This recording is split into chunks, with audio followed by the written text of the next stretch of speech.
Tak, tohle je náš pejsek Danny. Máme ho ani ne hodinku. Jsou mu 2 měsíce.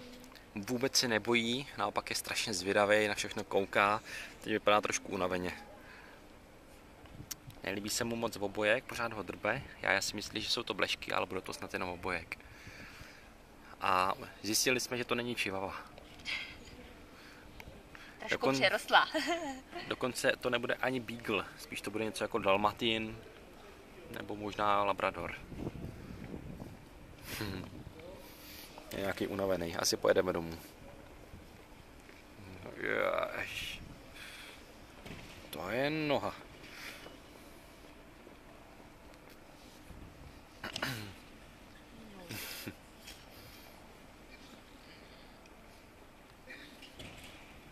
Dostali jsme k němu obojek, vodítko, erární, ale stačí. To je to nylonový. To je dobrý. A to je Roman.